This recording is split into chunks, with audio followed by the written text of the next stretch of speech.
Assalamualaikum warahmatullahi wabarakatuh. Halo selamat siang pemirsa, Anda kembali menyaksikan Apa Kabar Indonesia Siang. Kali ini bersama Ana dan juga Rehana Mezia. Rehana, apa kabar? Baik. Baik sekali. Ada informasi apa nih untuk pemirsa hari ini? Betul sekali, kita sudah menyiapkan nih beragam informasi untuk Apa Kabar Indonesia Siang di siang hari ini. Pemirsa, kita langsung saja ke informasi pertama. Pemirsa, artis Nikita Mirzani menjalani sidang perdana dengan agenda pembacaan dakwaan dalam kasus dugaan pemerasan dan pengancaman di Pengadilan Negeri Jakarta Selatan pada hari Selasa pagi. Nikita Mirzani menjalani sidang perdana dengan agenda pembacaan dakwaan kasus pemerasan dan pengancaman terhadap dokter yang juga pengusaha produk kecantikan Reza Gladys. Sementara itu, kuasa hukum Nikita Mirzani, Fahmi Bahmid, mengatakan telah menyiapkan sejumlah bukti dan saksi untuk menguatkan dalil jika kliennya tidak bersalah dalam perkara ini. Iya bang, siapa? Tong sampah mas. Bail, kabar Il. Sehat. Sehat Il. Sudah siap nih. Bapak diwawancara sambil berjalan aja silakan. Sambil mundur. Informasi lain untuk Anda pemirsa, akibat mati mesin, sebuah kapal yang membawa puluhan penumpang dan material terombang-ambing di perairan Pulau Tidung, Kepulauan Seribu, Jakarta Utara. Mendapatkan laporan adanya kapal yang membawa 29 penumpang terombang-ambing di perairan Pulau Tidung, petugas gabungan damkar TNI Polri langsung menuju ke lokasi untuk mengevakuasi penumpang dan juga kapal. Dengan menggunakan 2 perahu rescue dan juga satu persatu penumpang yang berada di dalam kapal tersebut dievakuasi keluar oleh petugas. Kapal KM Doa Ibu yang membawa bahan material beserta 25 penumpang dan 4 orang ABK ini diketahui tengah menuju ke Pulau Kelapa. Seluruh penumpang dan ABK selanjutnya dibawa ke Pulau Payung terdekat.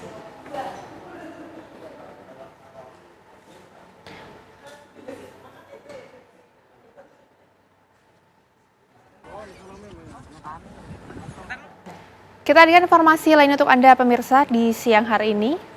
Satreskrim Polresta Malang Kota menangkap Ahmad Komarudin, pelaku pembunuhan wanita yang terjadi di sebuah losmen di Kota Malang pada Senin dini hari 17 Juni 2025 lalu. Hanya butuh waktu 5 hari, terduga pelaku dapat diamankan di persembuannya di Desa Patok Picis, Wajak, Kabupaten Malang. Kapolresta Malang Kota Kombes Pol Danang Haryono mengatakan, awalnya jenazah korban ditemukan tanpa identitas. Namun, dari hasil otopsi korban perempuan berinisial EMF 29 tahun warga Pakisaji, Kabupaten Malang, dan hasil otopsi juga menunjukkan bahwa adanya bekas luka cekikan di leher dan terhentinya napas di tenggorokan, sehingga memperkuat dugaan bahwa EMF adalah korban pembunuhan. Nomor 11 Jalan Tol. Pemirsa, seorang bocah perempuan berusia 10 tahun ditemukan tewas tanpa busana di sebuah mes karyawan perusahaan tebu di Kabupaten Tulang Bawang, Lampung. Korban diduga diperkosa dan dibunuh sebab terdapat beberapa luka di tubuhnya dengan kondisi mulut mengeluarkan busa dan terdapat luka di sekitar bagian sensitif tubuh korban. Polisi juga masih memburu pemilik mes karyawan yang melarikan diri.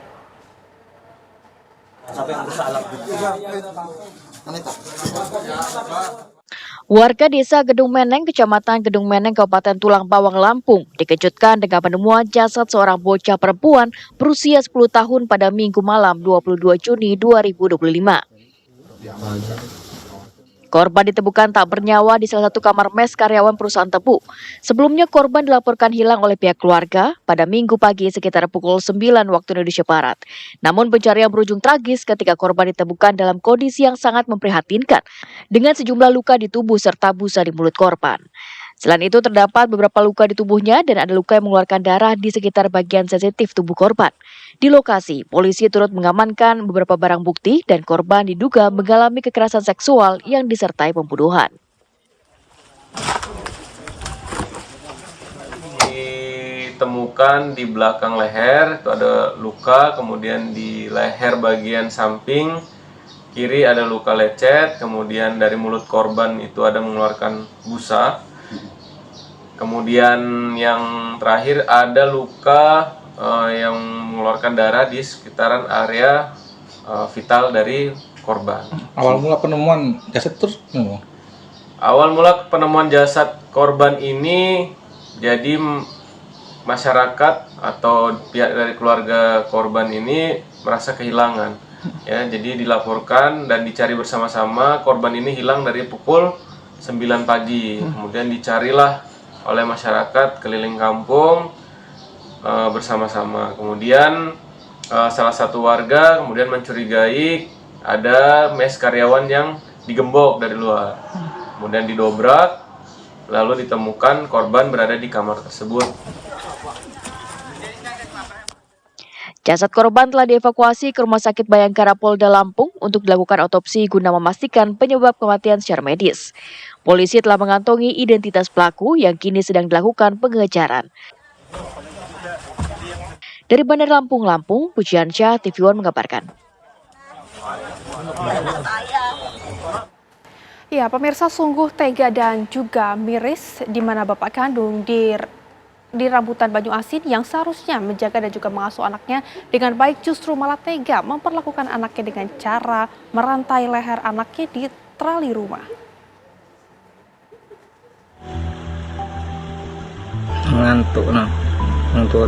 Miris dan memprihatinkan. Inilah kondisi seorang bocah yang seharusnya mendapatkan kasih sayang dari seorang ayah ini justru mendapatkan perlakuan yang buruk. Peristiwa ini terjadi di Dusun 3, Desa Tanjung Marbu, Kecamatan Rambutan, Kabupaten Banyuasin, Sumatera Selatan.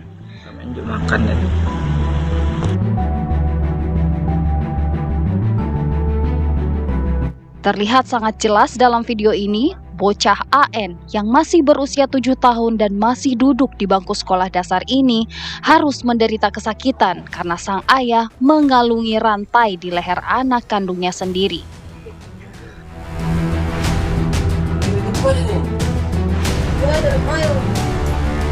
Entah apa yang ada di dalam pikiran IA yang merupakan ayah kandungnya sendiri, hingga dengan tega memperlakukan anaknya dengan tidak manusiawi.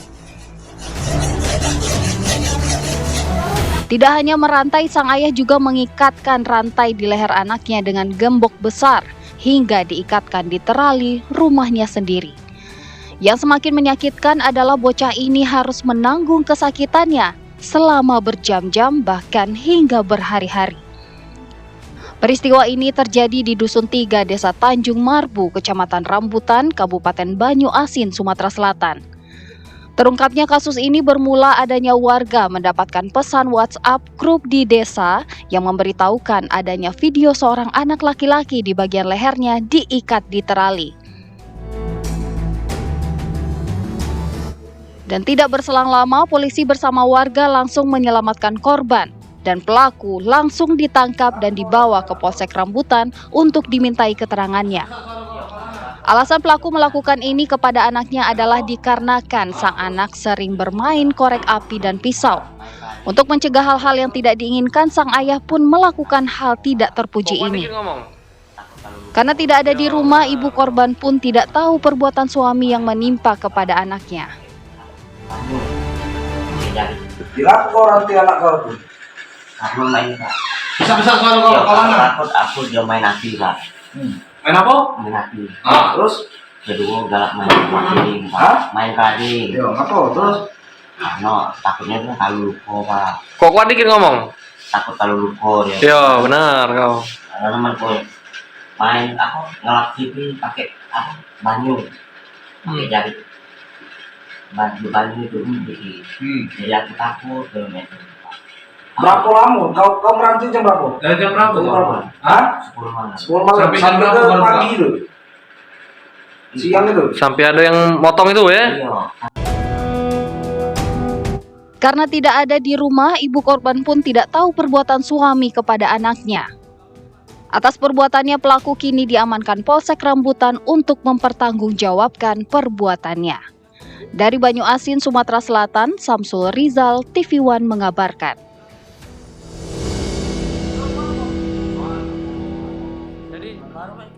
Informasi lainnya untuk Anda pemirsa, ini kesal dengan lambannya pelayanan rumah sakit. Keluarga pasien mengamuk di Rumah Sakit Umum Daerah Kabupaten Bunda Barat, Sulawesi Tenggara. Pakai sendiri, mobil sendiri. Apa? Ambulan tidak ada ini? Tidak ada ambulan? Tidak ada ambulan. Ini uang administrasi. Suasana di ruang instalasi gawat darurat Rumah Sakit Umum Daerah Kabupaten Muna Barat berubah menjadi tegang.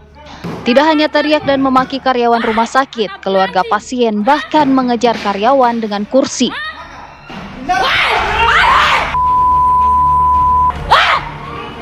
Ambulan tidak ada bensinnya, orang sedang mati. Tidak sampai di situ, keluarga melampiaskan emosi mereka dengan merusak sejumlah barang di ruangan.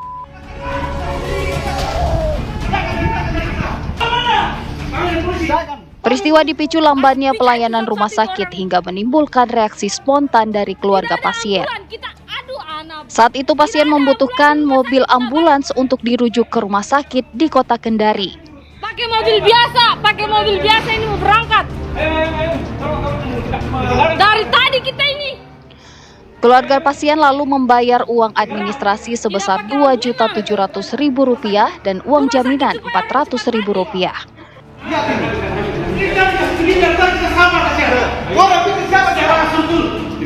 Mereka menyatakan bahwa uang administrasi itu 2.700.000. Uang 2.700.000 itu administrasi untuk berangkat ke Kendari. Dan kami sudah bayar. Kita bayarkan pada saat itu 2.700.000. Yang menjadi masalah lagi adalah mereka meminta uang jaminan. Alhamdulillah pada saat itu mereka sedang rincian uang jaminan dibayarkan 420.000. Tetapi mobil ambulans tidak di tempat. Nah, disitulah spontanitas. Kami datang di sana itu dengan memohon.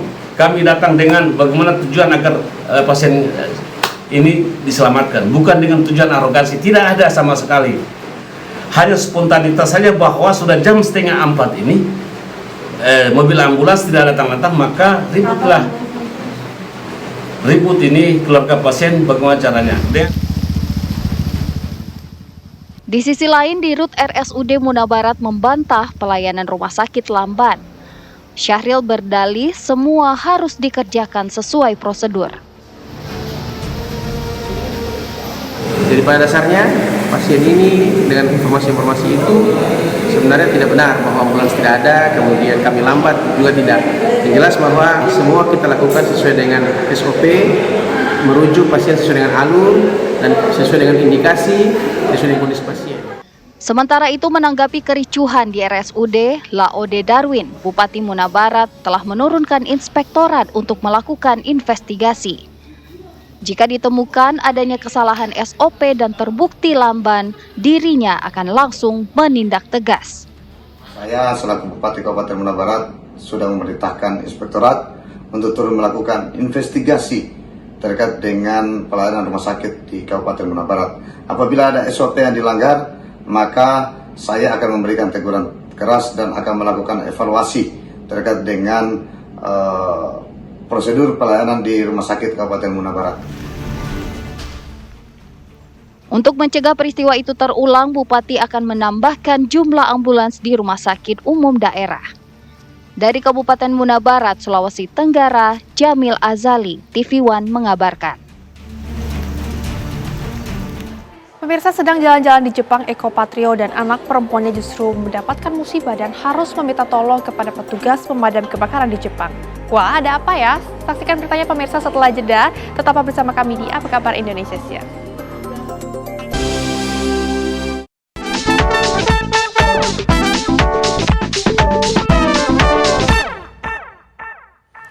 Ya, Anda masih menyaksikan Apa Kabar Indonesia Siang, masih bersama Ana dan Rehana. Ini Rehana berita khusus untuk pemirsa karena ini mungkin agak sedikit lucu ya. Karena seekor babi pemirsa ini berkeliaran di ruas Jalan Ciroyom, Kecamatan Andir di Kota Bandung, Jawa Barat.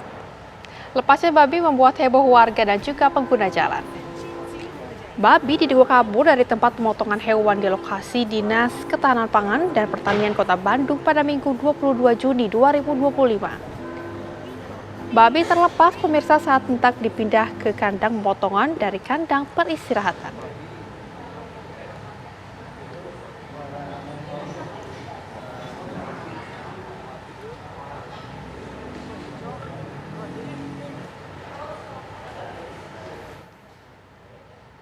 Kita ke kabar viral lainnya untuk Anda di siang hari ini pemirsa. Lagi-lagi pemadam kebakaran bertugas gara-gara ulah seorang balita yang sedang bereksperimen dengan setoples kerupuk di Temanggung, Jawa Tengah. Ya, sepertinya sang anak ini sedang bereksperimen menjadi seorang astronot.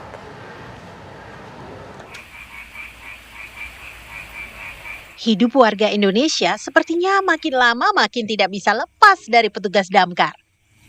Malam-malam, Harati, seorang ibu muda tergopoh-gopoh membawa putrinya Kanisa yang baru berusia 2 tahun ke markas pemadam kebakaran Kabupaten Temanggung. Kata si ibu muda berusia 28 tahun itu, putrinya sedang ngemil kerupuk. Tiba-tiba Kanisa ngide membuang semua kerupuk dalam toples lalu memasang wadah kerupuk ke kepalanya. Lalu, Kansa kecil yang panik karena kepalanya tak bisa lepas dari toples meminta pertolongan sang ibu.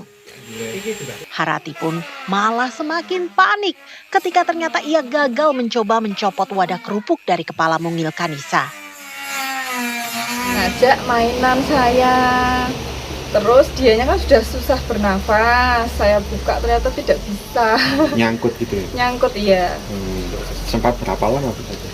Hampir 30 menit, terus langsung ke damkar. Alhamdulillah responnya cepat, terus anaknya juga nggak rewel juga, penanganannya cepat. Ya, petugas damkar memang tidak mau berlama-lama membebaskan Karisa. Lihat saja, gadis cilik ini panik saat peralatan petugas untuk membuka toples berbunyi bising di belakang kepalanya. Meski harus cepat, petugas damkar juga harus hati-hati untuk membebaskan kepala Kanisa. Jadi kesini dalam kondisi anak sudah toples itu sudah ada di kepala anaknya. Jadi memang sudah benar-benar panik dan meminta bantuan. Kita melakukan penanganan menggunakan mesin atau alat pemotong. Jadi toplesnya dibelah sehingga kita bisa membuka. Ya, kendalanya cuma memang toplesnya itu tebal ya, plastiknya tebal. Tapi alhamdulillah dengan profesionalitas kita si korban bisa dievakuasi. Untung damkar benar-benar bertugas 24 jam kecuali hari kiamat. Jadi, kapan saja warga butuh pertolongan, damkar selalu siap siaga. Buat Kanisa, terus berkreasi ya, asal jangan membahayakan jiwa. Kalau cuma kejebak wadah kerupuk, om-om damkar siap membantu kok. Dari Temanggung, Jawa Tengah, Purnomo TV One mengabarkan. Ada lagi kejadian serupa nih pemirsa, ada-ada aja pengalaman Eko Patrio saat tengah ke Jepang. Alih-alih ingin healing dengan berlibur, Eko Patrio malah mendatangi kantor pemadam kebakaran di Jepang lantaran jari putrinya Naila Ayu bengkak karena mengenakan cincin. Aduh, ini seperti apa ya? Yuk kita lihat saja kehebohannya.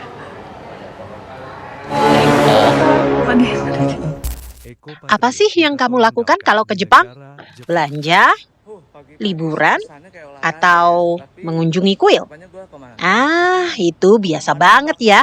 Politisi sekaligus komedian Eko Patrio malah mengunjungi kantor pemadam kebakaran saat sedang liburan di Jepang. Lantaran jari Naila Ayu putrinya mengalami bengkak gara-gara cincin yang dikenakannya. Tapi alih-alih panik, Eko Patrio malah tetap santai dan lucu saat menemani putrinya ke pemadam kebakaran. Tuh, ada kaki patah, patah. Bukan patah dong, bengkak. Kok bisa sih gitu, Cen? Tambah merah banget, Cen. So bad. Langsung dipotongnya 3 gitu loh ya? Iya. Oh, nggak sakit ya dia? Iya, lebih canggih daripada yang ada.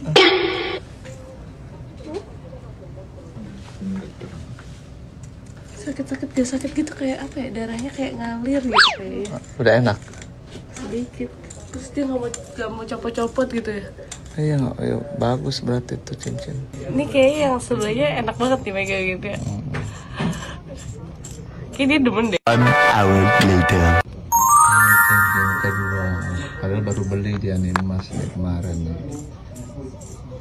seperti Pandora. Ya, kemarin yang di Jepang kan ya. Duitnya aja masih basah. Aduh Naila, bapak kamu memang lucu banget ya. Tapi tetap berhati-hati dimanapun berada. Jangan sampai mau healing malah jadi pusing. Tim TV One mengabarkan. Arigato gozaimasu.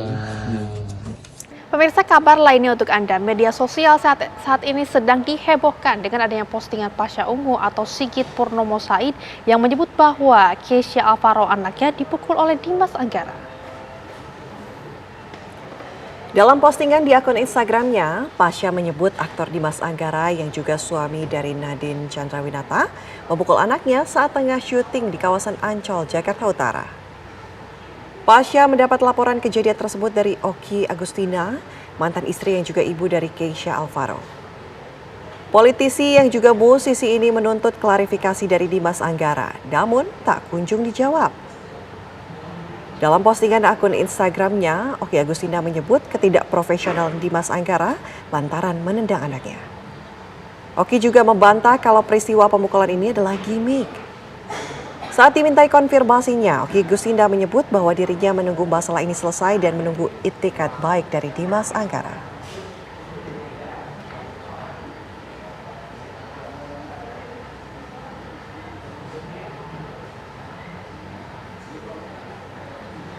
Informasi viral lainnya untuk Anda pemirsa, ini seorang pria berkumis heboh mengikuti instruksi pramugara saat berada di sebuah pesawat terbang. Uniknya sang istri yang membuat video viral tersebut tertawa lepas melihat kelucuan suaminya. Should an oxygen mask like this drop from the compartment above your seat, immediately... Sebuah video yang memperlihatkan aksi seorang pria latah viral di media sosial. Video yang diunggah oleh akun Instagram Ziela Basah tersebut dilihat oleh lebih dari 1,3 juta orang. Pria berkumis yang latah tersebut terlihat mengikuti seorang pramugara yang sedang memperlihatkan prosedur keselamatan dalam pesawat terbang. Penumpang pesawat yang duduk di sebelahnya tampak tak tahan menahan tawa ketika melihat kelakuan si pria latah tersebut. Now, bearing in mind that the nearest exit may be behind you. In the event of a landing on water... Dalam unggahannya, Ziela Basah mengatakan jika pria yang latah itu merupakan suaminya. Ziela pun terdengar tertawa lepas melihat tingkah laku sang suami. Ziela dan suaminya merupakan selebgram asal Malaysia. Saat peristiwa terjadi, Ziela sedang menuju ke Bali untuk merayakan ulang tahun sang suami. Sang suami justru kembali membuat kelucuan saat pramugara pesawat hendak mengucapkan selamat ulang tahun. Nyanyilah cepat. Okey, selamat happy birthday to me. Lepas sikit. Birthday to me. Okay. Happy birthday to me. Happy birthday to me. Abang Lata. Bunda apa? Ziela tampak tak berhenti tertawa saat bisa merekam aksi suaminya yang memang punya penyakit latah tersebut.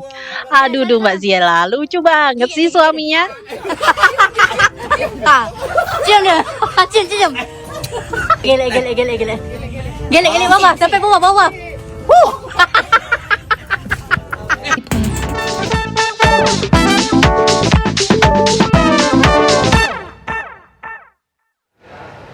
Pemirsa, heboh polisi menggerbek puluhan laki-laki yang diduga sedang melakukan pesta gay di Puncak Bogor. Kami akan hadirkan informasinya selanjutnya. Tetaplah bersama kami di Apa Kabar Indonesia Siang.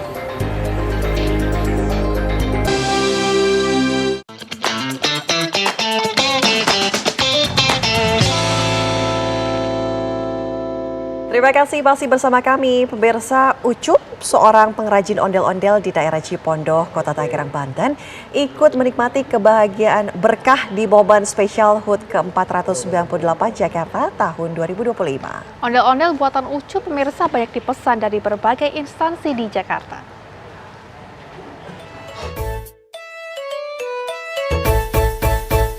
Hari ulang tahun Kota Jakarta mendatangkan berkah tersendiri bagi Ucup, seorang seniman pembuat ondel-ondel. Buah tangan karya seninya banyak dipesan oleh warga Jakarta, terutama instansi-instansi pemerintah di bawah naungan Pemprov Jakarta dan sekitarnya. Dalam proses pembuatan ondel-ondel, Ucup menggunakan alat seadanya dengan bahan baku utama bambu. Batang-batang bambu sebelumnya dibelah menjadi beberapa bagian. yang kemudian dibentuk untuk dijadikan ondel-ondel. Sedangkan bagian rambut kepala ondel-ondel dibuat dari serabut ijuk. Dengan bakat keterampilannya sebagai seniman, Ucup mengaku sudah menggeluti pembuatan ondel-ondel yang merupakan salah satu ciri khas kesenian Betawi sejak tahun 2013. Alhamdulillah dalam rangka HUT DKI, HUT Jakarta ya, kita sedikit banyak ada juga yang pesan, terutama dari beberapa instansi dan swasta juga. Alhamdulillah. Di dinas itu yang ukuran 170 cm. Itu 170 cm itu udah ukuran standar dengan harga 3.500.000 per pasang. Dan untuk ukuran yang kecil-kecil, ukuran anakan itu dari 900 sampai 1.300.000 per pasang. Ucup berharap kepada pemangku kebijakan di tempatnya tinggal, khususnya Dinas Budaya dan Pariwisata Kota Tangerang, lebih memperhatikan dan melestarikan akan kesenian kearifan lokal seperti ondel-ondel. Dari Tangerang, Banten, Rusdi Muslim, TV One mengabarkan. Kami akan ajak Anda untuk beralih ke informasi lainnya di siang hari ini. Pemirsa, Satreskrim Polres Bogor bersama Polsek Megamendung menggerebek sekumpulan pria penyuka sesama jenis di sebuah villa di Megamendung, Puncak Bogor, Jawa Barat. Sebuah rekaman video amatir memperlihatkan situasi saat polisi menggerebek sebuah villa di kawasan Megamendung, Puncak Bogor pada Minggu dini hari.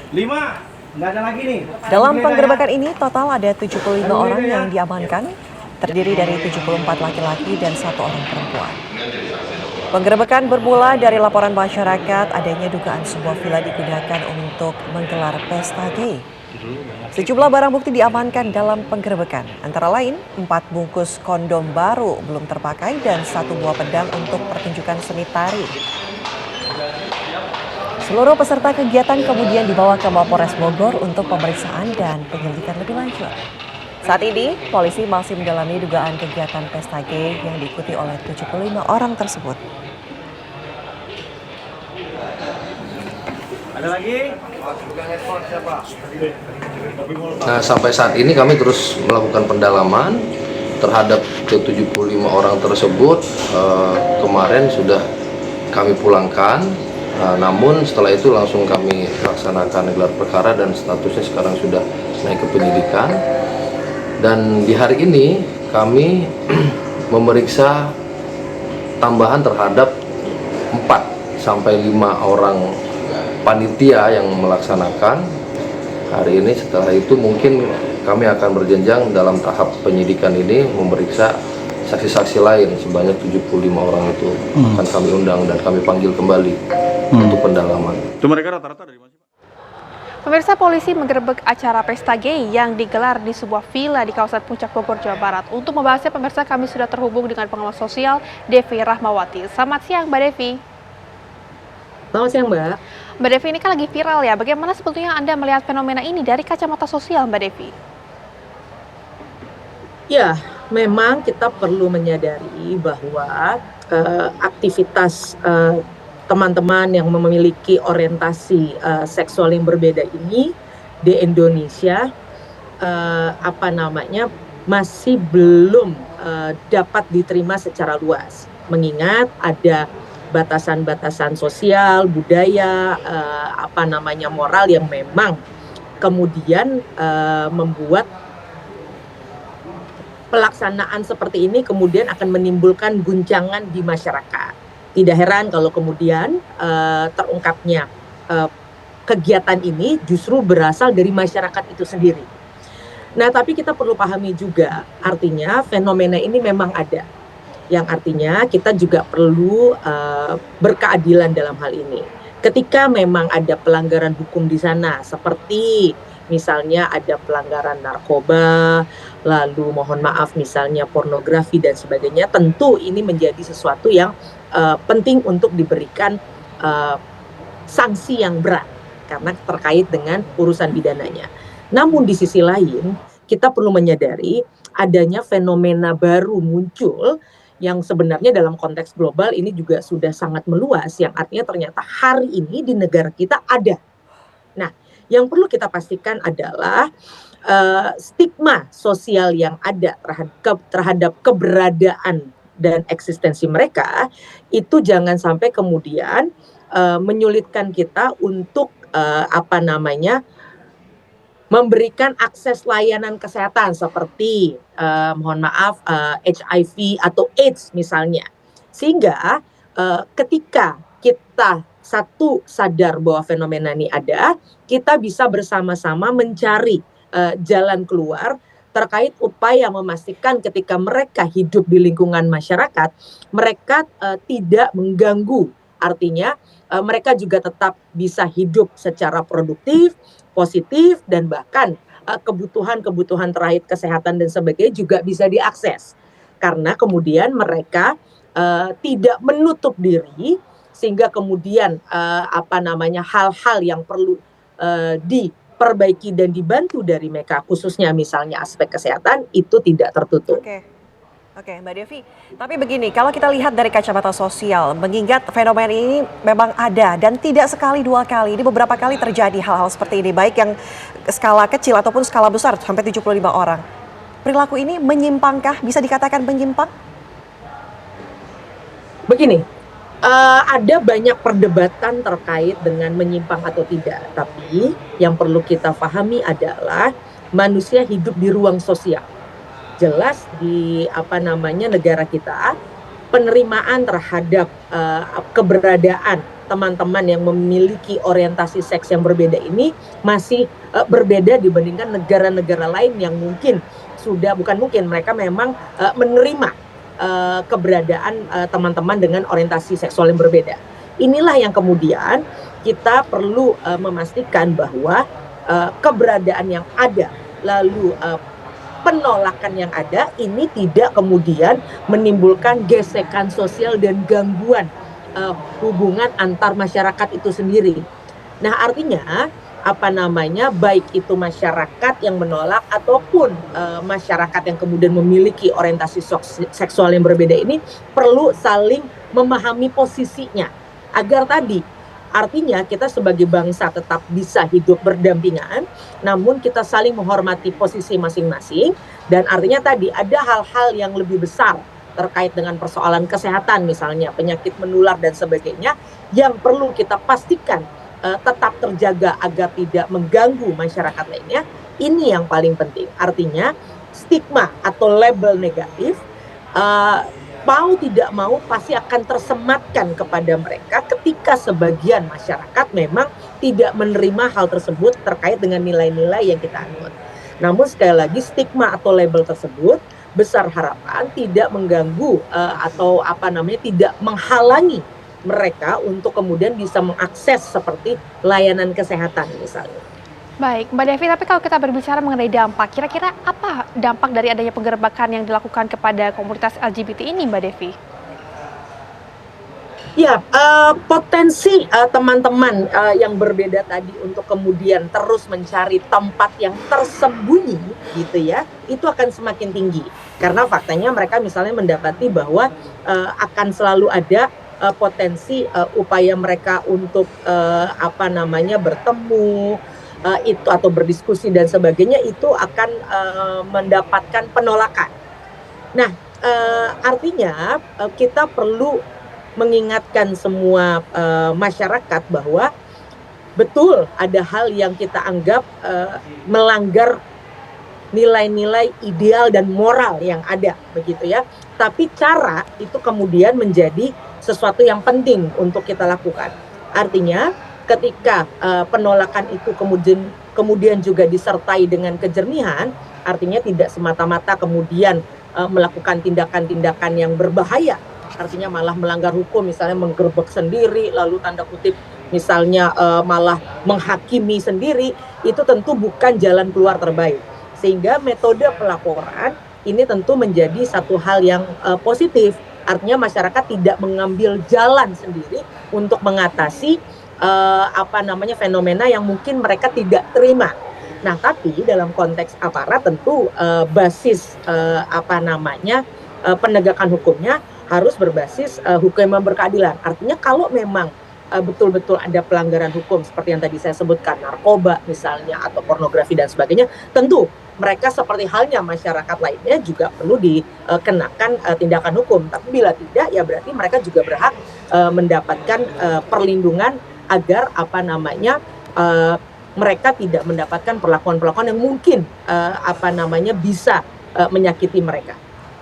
Baik, terima kasih Mbak Devi sudah bergabung bersama kami di Apa Kabar Indonesia Siang. Selamat siang.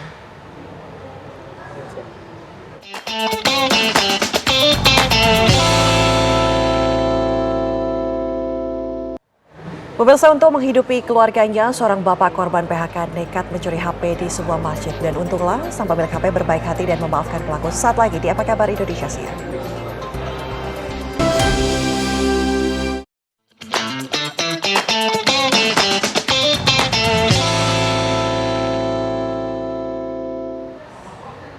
Ya, pemirsa, seorang kakek yang mencuri ponsel milik jemaah haji dalam kompleks Bandara Soekarno-Hatta dibebaskan oleh polisi. Ya, Polresta Bandara Soekarno-Hatta malah kini memberikan bantuan untuk sang kakek.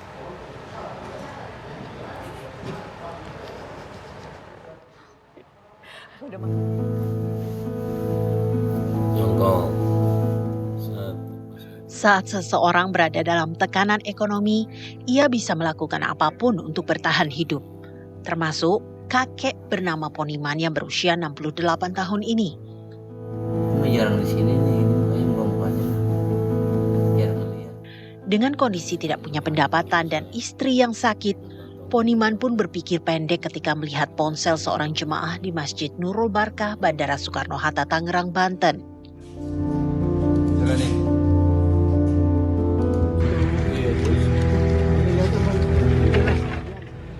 Poniman lalu ditangkap. Namun saat korban bertemu dengan Poniman, hati korban jatuh iba. Korban pun memutuskan mencabut laporan pencurian terhadap Poniman.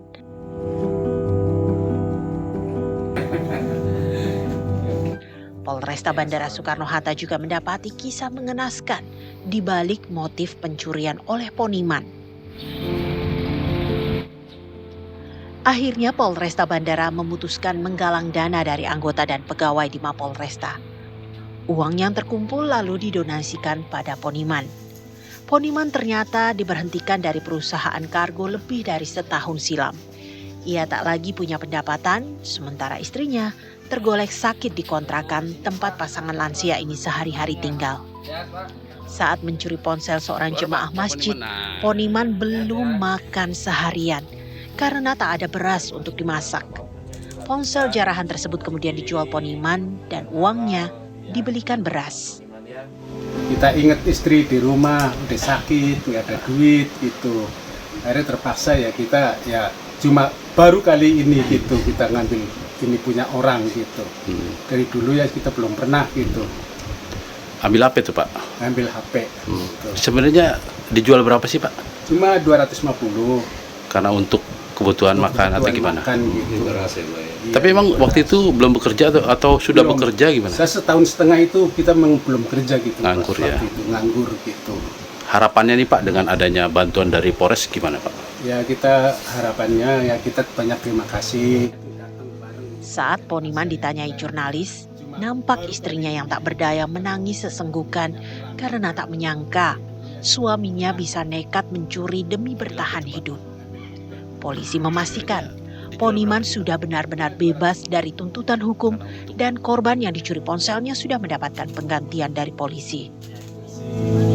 Ya, untuk kasus Pak Poniman sendiri yang bersangkutan melakukan tindak pidana tersebut pada bulan April, kemudian kita lakukan upaya paksa penangkapan di bulan Mei, dan di bulan Mei itu juga ya berdasarkan permohonan dari yang bersangkutan kita fasilitasi untuk dilakukan mediasi melalui mekanisme restoratif justice. Nah, untuk perkaranya sendiri, perkaranya sudah kita hentikan dengan alasan demi hukum restoratif justice. Saat berada di posisi kakek Poniman, siapapun bisa melakukan apapun demi melangsungkan hidup. Namun ternyata Tuhan Maha Baik. Meski sudah melakukan pencurian, Poniman ternyata bisa dibebaskan dari segala tuntutan hukum. Ia juga mendapatkan sedikit rejeki untuk makan dan merawat istrinya. Dari Tangerang, Banten, Rusdi Muslim, TV One mengabarkan.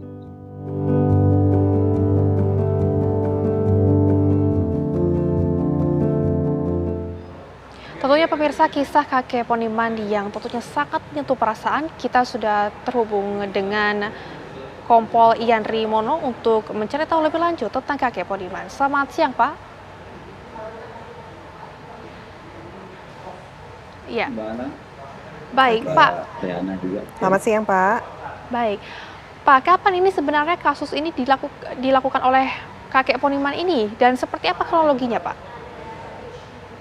Ya, kasus ini dilaporkan di Polres Bandara pada tanggal 5 April 2025, di mana kejadiannya terjadi di salah satu masjid yang ada di wilayah hukum Polresta Bandar Suta dengan dugaan tindak pidana pencurian. Berdasarkan laporan tersebut, kemudian tim melakukan penyelidikan dan juga penyidikan hingga akhirnya pada tanggal 20 Mei 2025 kita berhasil melakukan upaya paksa ya terhadap pelaku. Oke. Pak, untuk kakek Poniman atau pelaku pencurian ini sempat ditahankah? Kita lakukan upaya paksa berupa penangkapan ya.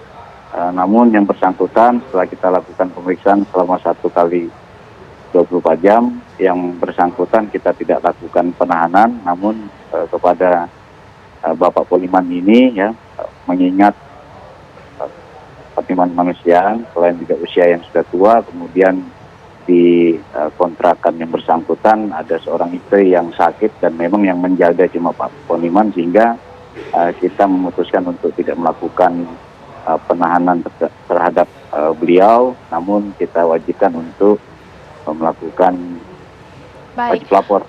Pak, tadi juga Anda juga tadi sempat menyebutkan jika yang merawat istrinya adalah kakek Poniman ini. Dari hasil informasi yang Anda dapatkan, apakah kakek Poniman ini punya anak atau tidak, Pak?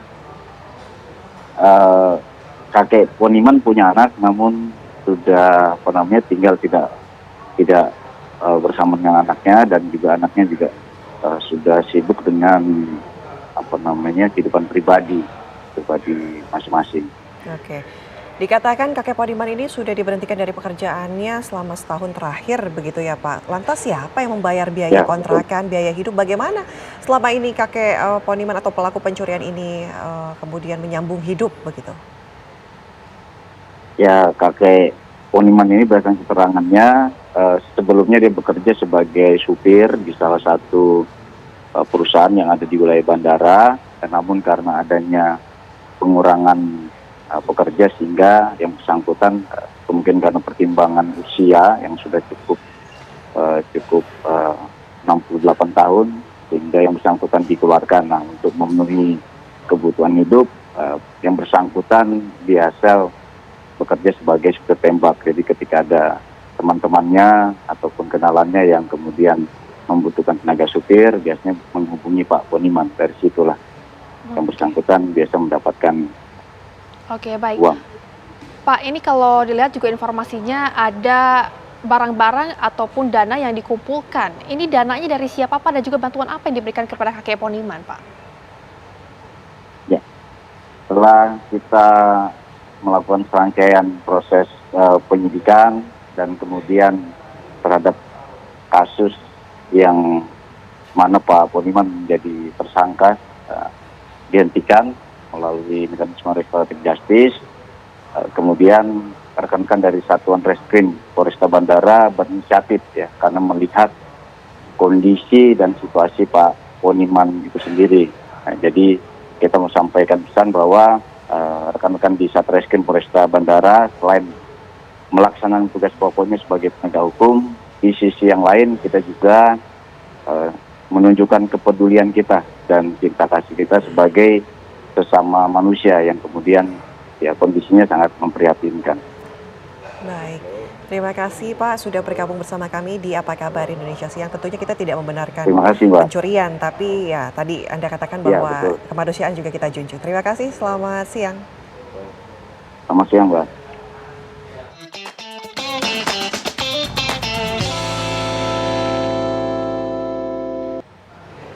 Dan tentunya pemirsa, usai jeda Apa Kabar Indonesia Siang akan kembali menghadirkan beragam informasi lainnya. Tetaplah bersama kami sesaat lagi. Sementara itu pemirsa, Iran membantah untuk pemirsa melakukan klaim bahwasannya Presiden Donald Trump terkait gencatan senjata dengan Israel. Menteri Luar Negeri Iran Abbas Araghchi membantah klaim Presiden Amerika Serikat Donald Trump tentang gencatan senjata dengan Israel. Melalui akun sosial medianya, Araghchi menegaskan belum ada kesepakatan apapun terkait gencatan senjata maupun penghentian operasi militer. Sebelumnya, Trump mengumumkan adanya gencatan senjata penuh dan total antara Israel dan Iran. Ia mengklaim gencatan senjata akan dimulai dalam 6 jam ke depan dan berlangsung secara bertahap. Trump juga menyatakan harapannya agar gencatan senjata ini bisa menjadi langkah menuju perdamaian permanen.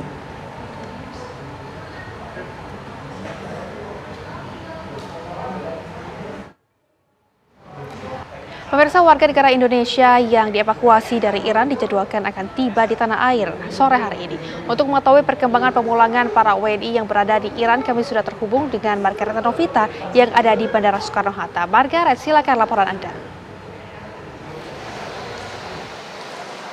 Ya Rehana, Ana dan juga pemirsa, betul sekali hari ini Kemenlu dijadwalkan untuk menerima evakuasi WNI yang berasal dari Iran. Ini ada sekitar 29 orang yang akan tiba pada sore hari ini. Nah, 29 orang ini dibagi menjadi 3 ketibaan atau kedatangan.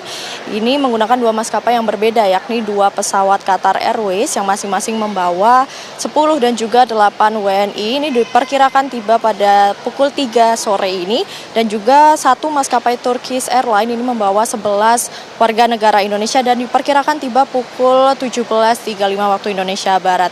Namun untuk penerimaan dari Kemlu sendiri ini tadinya dijadwalkan pada pukul 3 harus mundur ke pukul 17.35 dikarenakan maskapai Qatar Airways ini mengalami sedikit keterlambatan sehingga Kemenlu akan menerima 11 WNI terlebih dahulu yang menggunakan Turkish Airlines. Dan memang ini merupakan rangkaian dari tahap pertama, yakni ada sekitar 97 orang yang akan dievakuasi pada tahap pertama.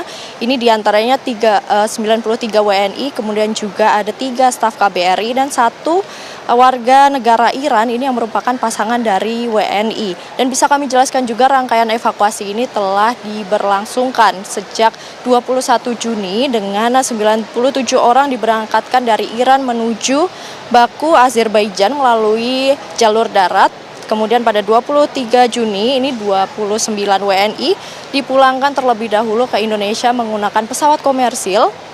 Dan terakhir pada hari ini pemirsa, sebanyak 29 WNI tadi diperkirakan tiba di Indonesia.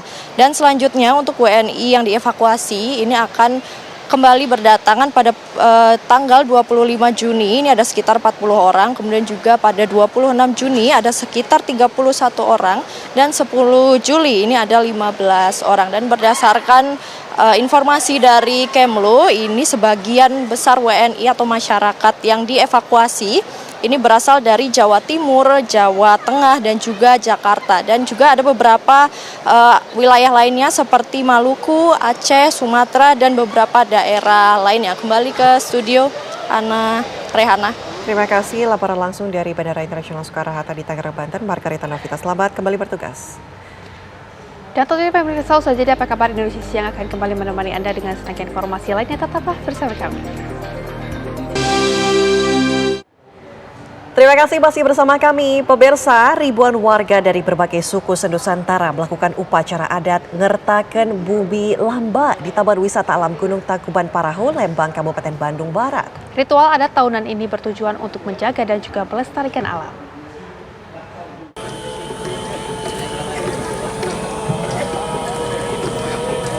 Ribuan warga tumpah ruah di Taman Wisata Alam Gunung Tangkuban Parahu, Lembang, Kabupaten Bandung Barat.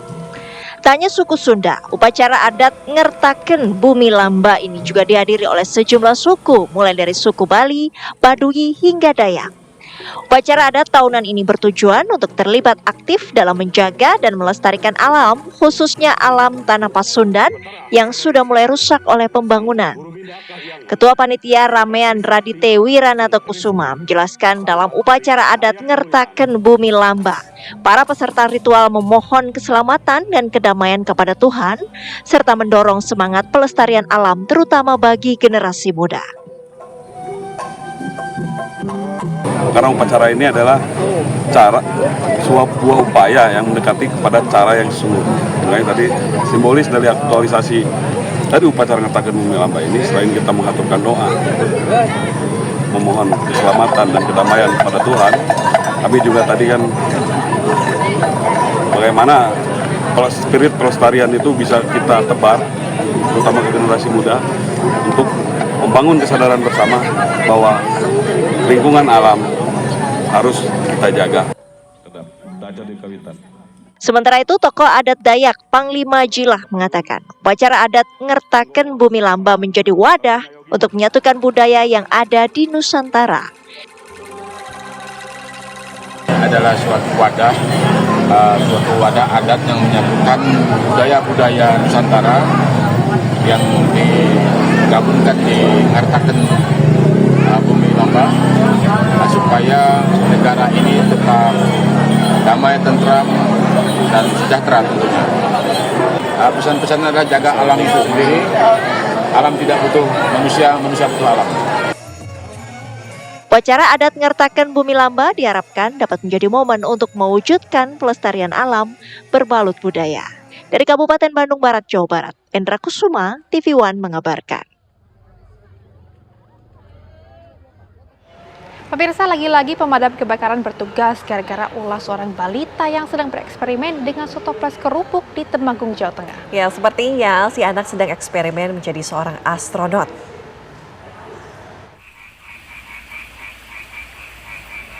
Hidup warga Indonesia sepertinya makin lama makin tidak bisa lepas dari petugas damkar.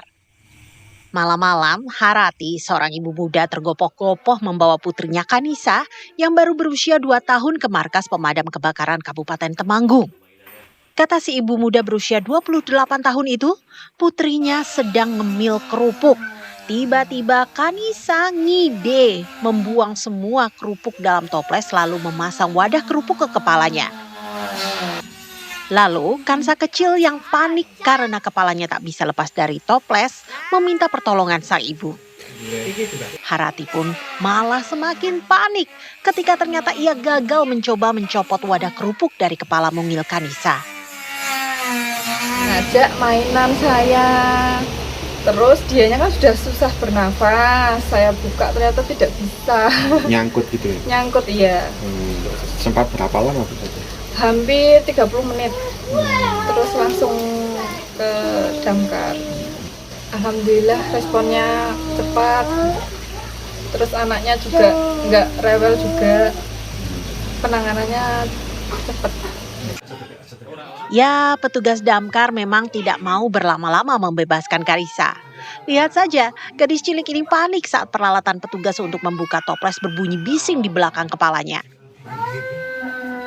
Meski harus cepat, petugas damkar juga harus hati-hati untuk membebaskan kepala Kanisa. Jadi kesini dalam kondisi anak sudah toples itu sudah ada di kepala anaknya. Jadi memang sudah benar-benar panik dan meminta bantuan. Kita melakukan penanganan menggunakan mesin atau alat pemotong.